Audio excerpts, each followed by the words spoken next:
Hi hello welcome back మంత్ర 5 news. Okay, Tirumala శ్రీవారి లడ్డు వివాదం కాస్త సుప్రీంకోర్టులో వాదనలు ముగిశాయి.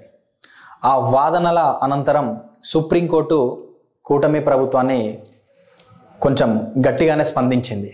ఏ విధంగా అంటే, తిరుమల శ్రీవారి లడ్డు ప్రసాదం అంటే అది ఒక ఎమోషనల్. మీరు దానిపైన ఎలాంటి దర్యాప్తు చేయకుండానే కల్తీ నెయ్యి అనేది జరిగిందని ప్రూవ్ చేయకుండానే, విచారణ చేయకుండానే మీరు ఎలా మాట్లాడతారు అని డైరెక్ట్గా సీఎం చంద్రబాబు గారిని ప్రశ్నించింది. ఒక తేదీలలో అన్ని అవకతవకలు ఉన్నాయని సుప్రీంకోర్టు కొంచెం గట్టిగానే మందలించింది.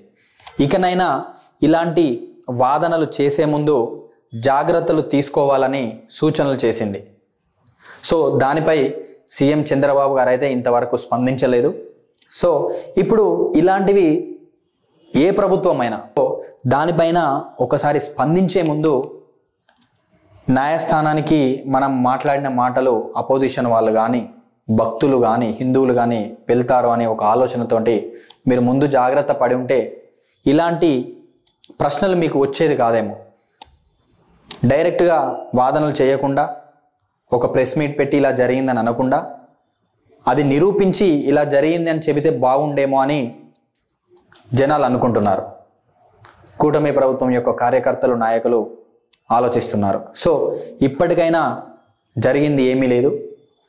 త్వరగా ఏదైతే సిట్ ఏర్పాటు చేశారో, కేంద్రం యొక్క దర్యాప్తు సంస్థను కూడా మీరు సంప్రదించారో అది కాస్త వేగవంతం చేసి తొందరగా దీనికి సంబంధించిన వాళ్ళు, ఇది వైసీపీ ప్రభుత్వంలో జరిగిందా, జగన్ హయాంలో జరిగిందా, లేకపోతే కూటమి ప్రభుత్వం వచ్చాక జరిగిందా, దీనిపైన ఒక ఖచ్చితమైన సొల్యూషన్ తోటి, ఆన్సర్ తోటి మీరు ఖచ్చితంగా త్వరగా ముందుకు రావాలి.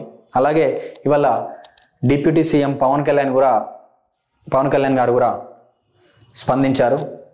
ఏంటి అని అంటే, చంద్రబాబు గారు చెప్పింది నిజమే, కానీ కొంచెం ఆ తేదీలలో అటు ఇటుగా కొంచెం జరిగిందని చెప్పారు. బట్ దయచేసి అలాంటిది కూడా జరగకుండా, ఇలాంటి చిన్న చిన్న మిస్టేక్స్ జరగకుండా కొంచెం జాగ్రత్త పడి ఇలాంటివి న్యూస్ ఏదైనా స్ప్రెడ్ చేసేటప్పుడు కొంచెం ముందు వెనక ఆలోచించి చేయాలని కోరుకుంటున్నాము. ఎందుకంటే తిరుమల దేవస్థానం అనేది మనం మాట్లాడుకుంటున్నట్టు ఒక ఎమోషన్తో కూడుకున్నది. హిందువుల యొక్క మనోభావాల గురించి మాట్లాడుకోవాల్సి వస్తుంది. సో ఒక్కసారి అలాంటిది ఏమైనా తప్పు జరిగితే ఫస్ట్ జరిగిందా లేదా, వాస్తవమా లేదా అనేది పరిశీలించి ఆ తర్వాత బయట పెట్టండి. దయచేసి ప్రతిపక్షాలకి ఒక అవకాశం ఇవ్వకండి. ఎందుకు చెప్తున్నామో అర్థం చేసుకుంటే చాలా మంచిది. ఇప్పటికైనా దర్యాప్తును వేగవంతం చేయండి.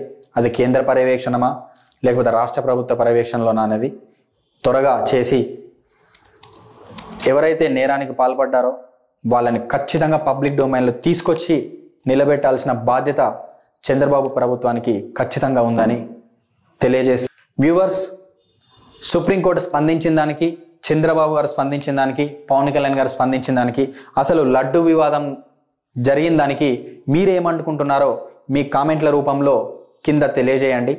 Thank you all. అలాగే మన ఛానల్ని సబ్స్క్రైబ్ చేసుకోండి. ఇలాంటి న్యూస్ మరెన్నో అప్డేట్స్ మీరు ఎంత లైక్ చేసుకుంటే, ఎన్ని కామెంట్లు చేస్తే, ఎన్ని షేర్ చేస్తే మేము అంత కొత్త అప్డేట్స్తోని మీ ముందుకు మేము ఉత్తేజంగా డైలీ అప్డేట్స్ ఇస్తాము. Thank you all.